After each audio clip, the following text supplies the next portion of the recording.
Hey guys, I'm Jacqueline. And I'm Marcella. And we just finished binge watching End of the Fucking World. And wow, we really enjoyed it. Fucking crazy ride. It really was. So if you don't know anything about this show, I feel like when you watch it, you really need to just sit down and just binge the entire thing because it just feels like one movie, honestly. Mm-hmm. And it's only 8 episodes, 20 minutes each. Exactly. It's fast-paced in that way. Yeah. And the episodes end kind of like on a cliffhanger, so you're going to want to just watch the next one. And it goes so quick in that way. So yeah, you're just going to want to...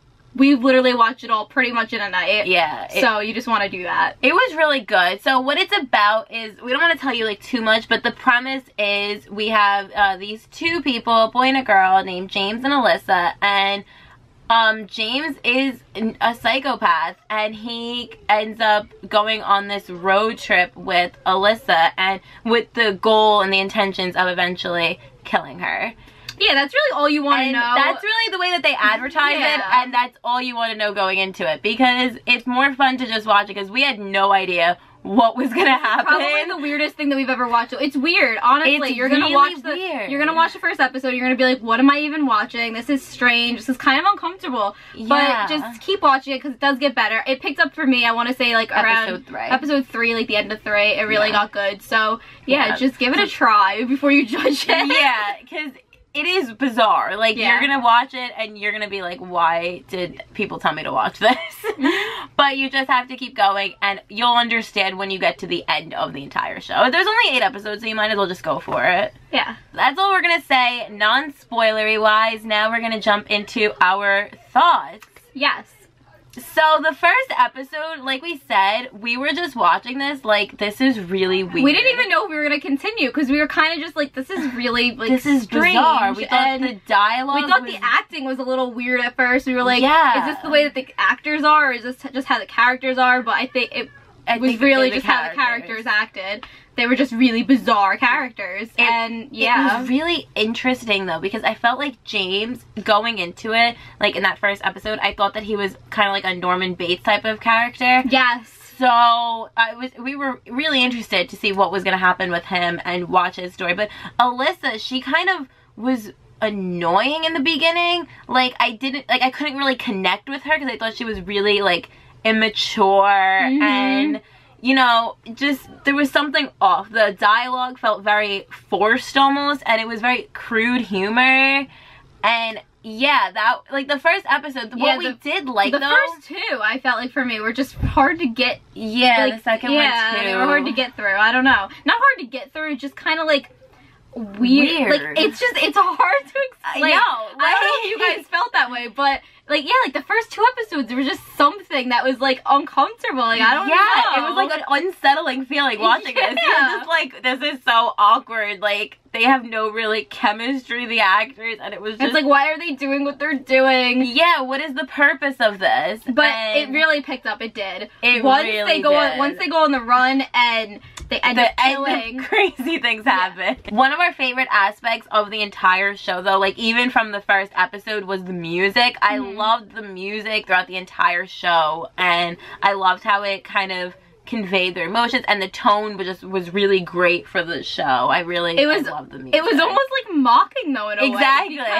It actually did remind me of the music in Bates Motel because it's kind of like these really like serious situations and like these violent situations. Like he's thinking about killing this girl and there's like this hit like pop like 50s like you think of like I don't know like music that would be on in like a diner like just blaring and it was good though.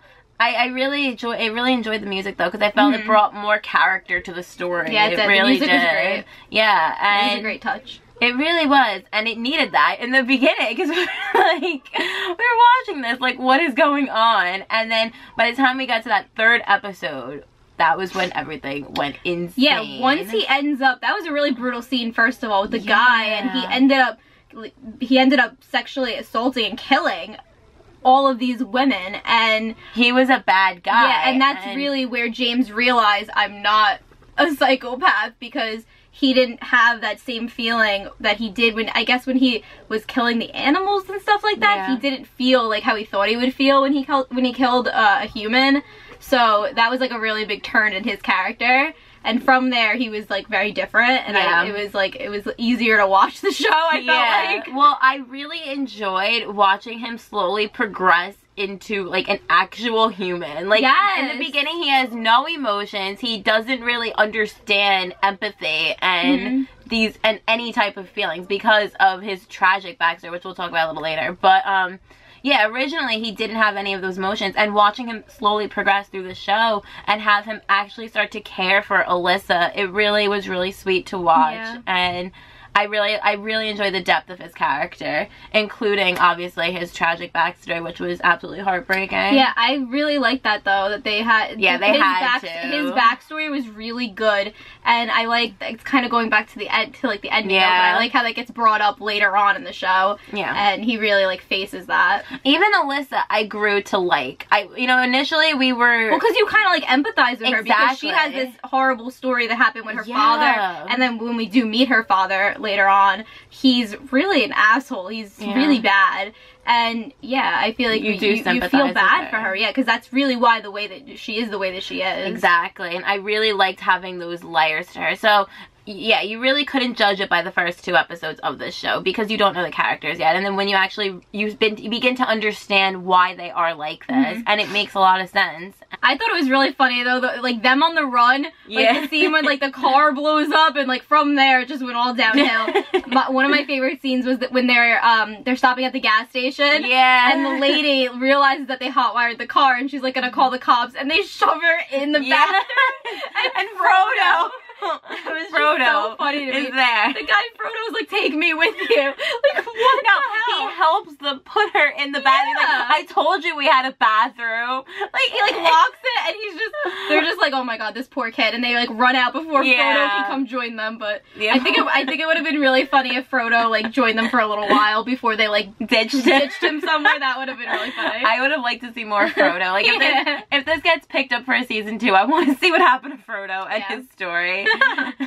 Another one of my favorite parts was actually, I think it was in episode 3, when they first get to the house and they're drinking and dancing, and it's this moment when they're just kids, and you get to see that again when they're in the car later on, and it was really nice to have those moments of seeing them be young and excited about life in that way. They're just kids having fun, and I like that they threw that in a little bit because they are kids, and theirs is a very serious situation, obviously, but when it comes down to it, these are like 17-year-old kids going on doing like these crazy things. And I like the progression of their relationship too. Because at first, like, he's creepy. He's really creepy. She's kind of looking at him like, I think I could love you, but like you're kind of like weird. Yeah, like there was that scene in like when they were in the hotel room, and it was just the most awkwardest thing, and she's like, "Can you cuddle me?" And then he goes to cuddle, and it's like, "Oh, stop. Please stop." But eventually I really did love how it picks up, and I think it really picks up when they go on their own, and when everything becomes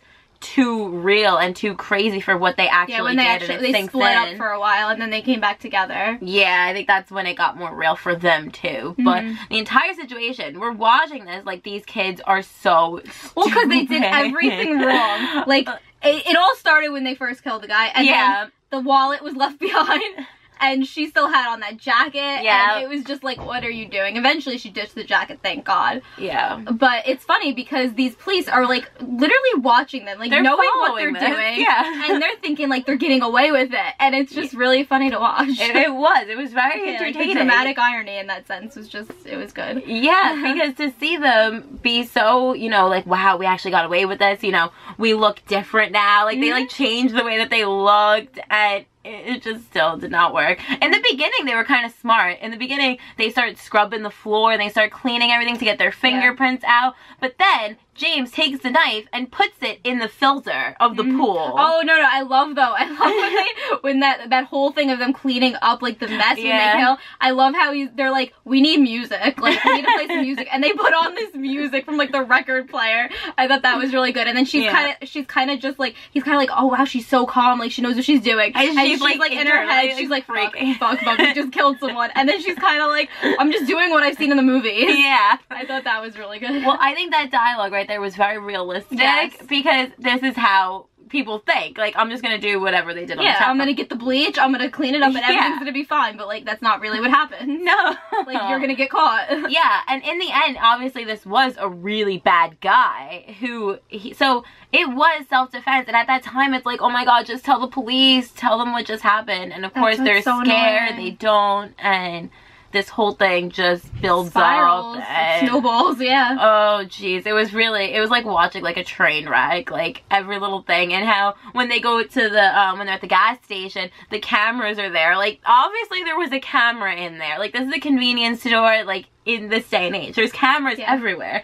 Like, erase the camera. So many mistakes. Like, so many little mistakes. It was so aggravating to watch because you end up rooting for these kids and you want them to get away with it. Even though this situation is so fucked up. Yeah. You want them to be okay. You want them to just not have to go to jail. Yeah. And, oh. I know. It was hard to see them eventually at the end get caught, but it was ultimately that had to happen, you know? Yeah. Well, what originally happens is they go and they see Leslie, who is a total jerk, and I felt really bad for Alyssa there. The whole dad thing I thought was, like, a little predictable. I mean, kind of knew he was gonna be, like, this really, really bad guy. Yeah. And, I knew I, like, called that he was gonna sell them out at the end. I thought that was a little obvious. Yeah. But still, I just felt so bad for Alyssa. 'Cause she has this hope in her dad, and she has this idea of who he is, and he ended up not sending the cards for her birthday, which that was kind of obvious too. So, like, the dad stuff I thought was a little predictable. What I thought wasn't predictable was when,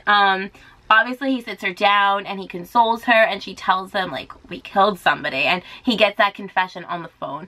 I did not see it coming that James was going to turn around, and he knew something was going on, and then he picks up the phone and admits to it and confesses. It was just like, oh my god. Well, because but it was so sweet because he didn't want her to go down for it. Like, the whole ending when he hits her with the gun and he says, tell them that I kidnapped you, because he doesn't want her to have to go to jail, and he doesn't want to have to take her down with him. Yeah. And that just shows how much he really cares about her. I know, they really did end up loving each other at the end. Like, and I really like that. Way. Like, what? Exactly. I feel like after it was just like, after we finished this, it was like, what did I just watch? No, because the ending, there was no resolution, and that's something that really pissed me off. I was like, I want to know what happens. I can't believe it ended like that. The worst thing was when you hear the gunshot. Yeah, and then it goes away. Don't know if he got I don't think he got, I think they might have shot him in, like, the leg or something just to get him to stop running. I think that's what happened. I don't know. I mean, I saw something about a season 2, so I don't know if they're actually, like, confirmed for a season 2. I think that they're gonna try. Okay, if they're confirmed for a season 2, then that's great, and that's what we need. If they're not confirmed for a season 2, and this was a standalone, then I'm pissed. Then, like, what was that ending? Why was that I'm assuming they're gonna do a season 2 because this was really popular. Yeah, I mean, I guess the way that you could look at it is it ended, like, up in the air, very ambiguous in that way. I hate when things end that way. Like, just tell me. I don't want to, like, think about my own ending. I guess the reason why they could say that they did it was because the kids themselves didn't know what was going to happen to them, and that gives the audience feeling that we don't know what's going to happen to them either. But no, like, no, I need an ending after that. That was crazy, and oh, it was so upsetting to see, you know, she was crying, and, like, the police were holding her, and it's just, you don't want this to happen, but you knew it was going to happen. And then James turns 18. And that's another whole big thing, you know, now he is of age and he can be tried as an adult. And they did a lot of illegal things. A lot. Not even just him murdering the guy. They did a lot of illegal things along the way. I don't know. Even Alyssa, when she was on her own, she was stealing. And but the guy didn't rat her out for that. really like that security guard. I really like that security guard. That was a great scene. Yeah. And then I like how she saw the kid that had went missing and was, like, playing, and she brought the kid back. Yeah, I like that. Instead of continuing to run, she was thinking about somebody other than herself. Well, I think that really showed a lot of development on her end, and that she really is a good person, just really messed up in that way. And you know, what she was stealing was underwear because she got her period and she didn't have any money, and you just feel really bad for her, honestly. Like, her whole story I thought was really sad. Even James's whole story too, and his dad, the parents of these kids, like, they didn't really understand what was going on this whole time. And I do like that we didn't mention, I like the scene on the beach with the two of them, and I like how she said to James, it wasn't your fault. Yeah. The whole thing with when we find out that he literally watched his mother kill herself right in front of him, and that's really when he turned off his emotions and he stopped feeling completely.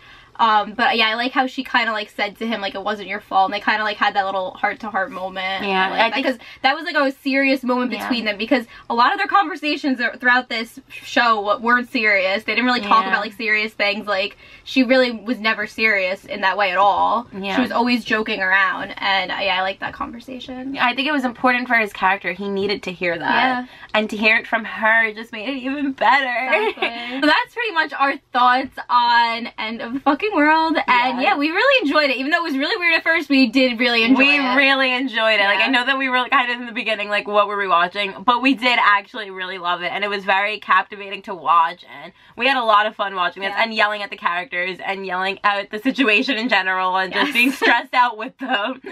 So, yeah, I'd love to know what you guys thought about this one down in the comments below.